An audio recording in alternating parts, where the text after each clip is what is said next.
नमस्कार दोस्तों। आज के वीडियो में मैं एक काफ़ी इम्पोर्टेंट टॉपिक डिस्कस करने वाला हूं, जो कि हमारे लॉयर्स फ्रेंड के लिए भी काफ़ी इम्पोर्टेंट होगा।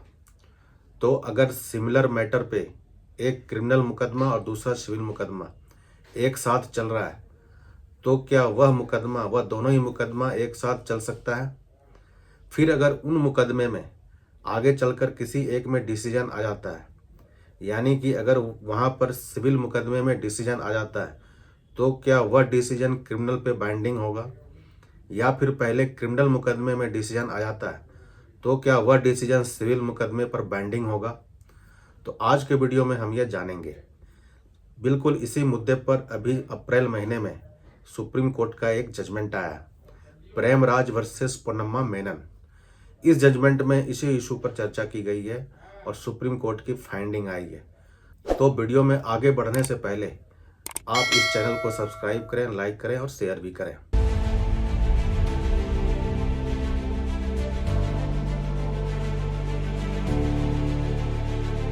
तो अभी जो सुप्रीम कोर्ट का जजमेंट आया है, उसका केस टाइटल है प्रेमराज वर्सेस पोन्नम्मा मेनन, जिसका डिटेल मैंने नीचे स्क्रीन पर दे दिया है।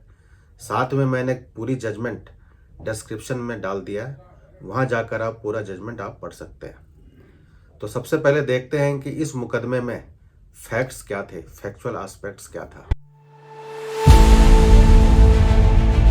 तो इस मुकदमे में जो सुप्रीम कोर्ट में अपीलांट है, जिसने सुप्रीम कोर्ट में अपील फाइल करा है, वह कंप्लेनेंट से 2 लाख रुपये उधार लेता है, बोरो करता है, और उस उधार के अगेंस्ट आगे चलकर वह एक चेक इशू करता है कंप्लेनेंट के फेवर में। कंप्लेनेंट उस चेक को अपने बैंक में डालता है, वह चेक डिसऑनर हो जाता है। फिर कंप्लेनेंट आगे चलकर उसको नोटिस देता है और पेमेंट ना होने के बाद कंप्लेनेंट नीचे एमएम की कोर्ट में 138 का कंप्लेंट फाइल कर देता है अपीलांट के अगेंस्ट।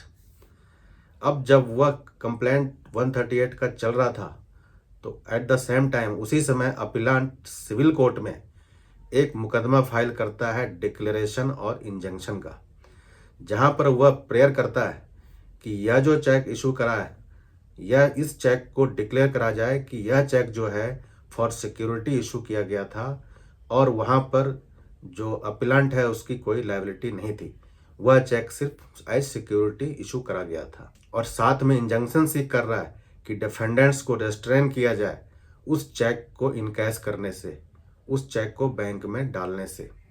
तो इस रिलीफ के साथ वह सिविल मुकदमा भी साथ में फाइल कर देता है।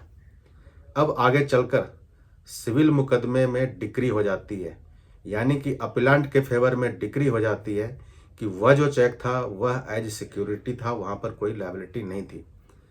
अब उस डिक्री को ऊपर की अदालत में चैलेंज किया जाता है फर्स्ट अपीलेट कोर्ट में। फर्स्ट अपीलेट कोर्ट भी उस डिक्री को कंफर्म करती है और कहती है कि वहां पर जो नीचे की अदालत ने फाइंडिंग दिया है वह प्रॉपर है, वेल रीजन्ड है। तो उस डिक्री को, उस जजमेंट को ऊपर की अदालत भी मेंटेन रखता है, सस्टेन रखता है। अब इन द मीनवाइल जो क्रिमिनल केस चल रहा था 138 चेक बाउंस का, वहां पर अपीलांट को नीचे एमएम की कोर्ट से कन्विक्ट कर दिया जाता है, उसे सजा कर दी जाती है और उसे 1 साल की सजा दी जाती है और 2 लाख रुपए का फाइन किया जाता है। अब कन्विक्शन का फाइंडिंग देते हुए एमएम कहता है कि वह जो सिविल कोर्ट का जजमेंट आया है वह एक्स पार्टी जजमेंट है, तो वह एमएम की कोर्ट पे, क्रिमिनल कोर्ट पे लागू नहीं होता। फिर एमएम कहता है कि अगर सिविल कोर्ट की फाइंडिंग आ भी गई है तो उस फाइंडिंग से क्रिमिनल कोर्ट को बेड़ियों में जकड़ा नहीं जा सकता, वो क्रिमिनल कोर्ट पे बाइंडिंग नहीं है। तो इस तरह से जो एमएम की अदालत है उसे कन्विक्ट कर देता है और उसे सजा कर देता है। अब जो एक्यूज्ड यानी अपीलांट है वह ऊपर सेशन कोर्ट में जाता है और वहां पर सेशन कोर्ट भी उसकी सजा को, उसके कन्विक्शन को बरकरार रखती है। फिर अपीलांट जो है वह हाई कोर्ट आ जाता है रिवीजन में हाई कोर्ट भी नीचे की दोनों ही कोर्ट यानी एमएम की कोर्ट और सेशन कोर्ट, दोनों ही कोर्ट के निर्णय को बहाल रखती है, यानी हाई कोर्ट भी उस ऑर्डर में इंटरफेरेंस नहीं करती। तो इस तरह से मामला अब जो है सुप्रीम कोर्ट आ जाता है और अपीलांट सुप्रीम कोर्ट में अपील फाइल करता है, क्रिमिनल अपील। अब सुप्रीम कोर्ट में अपीलांट अपने दलील को रखता है और कहता है कि सिविल कोर्ट का जो जजमेंट है वह क्रिमिनल कोर्ट पे बाइंडिंग है, और अपने इस दलील के फेवर में अपीलांट सुप्रीम कोर्ट का ही जजमेंट साइट करता है। वह जजमेंट है Karamchand Ganga Prasad versus union of India, और दूसरा जजमेंट है विष्णु दत्त शर्मा वर्सेस दया सप्रा। इन दोनों ही जजमेंट की डिटेल मैंने नीचे स्क्रीन पर दे दिया है, आप वहां इसे देख सकते हैं। और इन जजमेंट में यह कहा गया है कि यह वेल सेटल लॉ है कि जो सिविल कोर्ट का जजमेंट होगा वह क्रिमिनल कोर्ट पे बाइंडिंग होगा, जबकि इसके उलट जो है वह नहीं हो सकता। यानी कि क्रिमिनल कोर्ट का जजमेंट सिविल कोर्ट पर बाइंडिंग नहीं हो सकता, लेकिन सिविल कोर्ट का जो जजमेंट होगा वह क्रिमिनल कोर्ट पर बाइंडिंग होगा। तो अपीलांट इन दो जजमेंट पर रिलाई करता है और अपने दलील को रखता है। अब जो है कोर्ट की ऑब्जर्वेशन आती है। अब सुप्रीम कोर्ट अपने ऑब्जर्वेशन में कहता है कि क्या सिविल कोर्ट का जजमेंट क्रिमिनल कोर्ट पे बाइंडिंग होगा या नहीं होगा। इस इशू को जो है सुप्रीम कोर्ट के कॉन्स्टिट्यूशनल बेंच ने डिसाइड किया है इकबाल सिंह मरवा वर्सेस मीनाक्षी मरवा वाले मामले में, जिसका डिटेल मैंने नीचे स्क्रीन पर दे दिया है।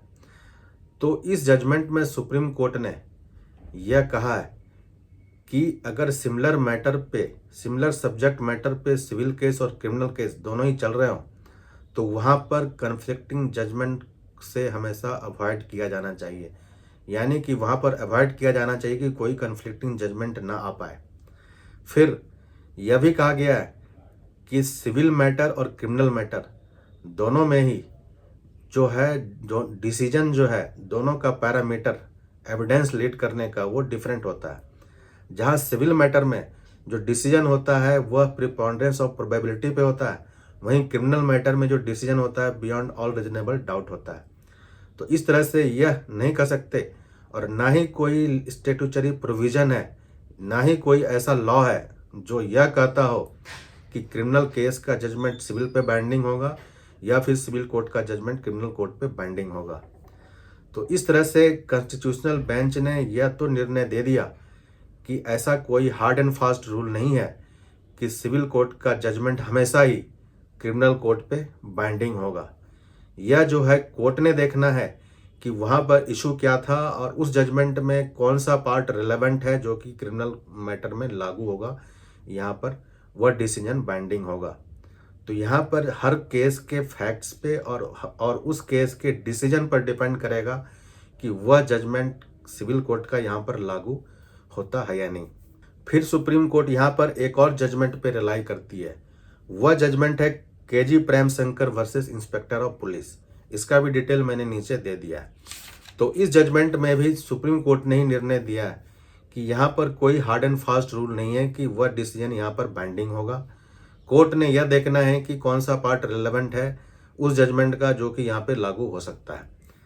तो इस जजमेंट को रिलाई करते हुए अब सुप्रीम कोर्ट इस केस के फैक्ट्स पे आ जाती है और इस केस में निर्णय देता है सुप्रीम कोर्ट कि चूंकि यहाँ पर सिविल कोर्ट का जो डिसीजन है, सिविल कोर्ट ने उस चेक को एज सिक्योरिटी डिक्लेयर कर दिया है कि वह चेक जो है एज सिक्योरिटी इशू हुआ था, और सिविल कोर्ट का डिक्री पास हो गया है, फाइंडिंग आ गया है कि वहाँ पर कोई लायबिलिटी नहीं थी, वह चेक एज सिक्योरिटी था। तो वह जो फाइंडिंग है यहाँ पर अगर हम लागू करते हैं तो फिर वह एक्यूज्ड का एक्विटल बनता है, डिस्चार्ज बनता है। तो इस तरह से सुप्रीम कोर्ट ने जो एमएम के जजमेंट थे और सेशन कोर्ट के, उन दोनों को रिवर्स कर दिया और जो एक्यूज्ड अपीलांट था उसको यहाँ पर एक्विट कर दिया उस सिविल कोर्ट के जजमेंट के आधार पे, और जो कंप्लेनेंट है उनको डायरेक्शन दिया कि जो उसने ऑलरेडी कंपनसेशन के रूप में पैसे रिसीव करें वह अपीलांट यानी एक्यूज्ड को वापस करे। तो इस तरह से हमने देखा कि सिविल कोर्ट का जजमेंट क्रिमिनल कोर्ट पे हमेशा बाइंडिंग नहीं होता है। वहाँ पर अगर सिविल कोर्ट का जजमेंट आ गया है तो क्रिमिनल कोर्ट में यह देखा जाएगा कि उस जजमेंट का कौन सा पार्ट यहाँ पर रिलेवेंट है और कौन सा पार्ट यहाँ पर लागू किया जा सकता है। तो आज के वीडियो में इतना ही। धन्यवाद।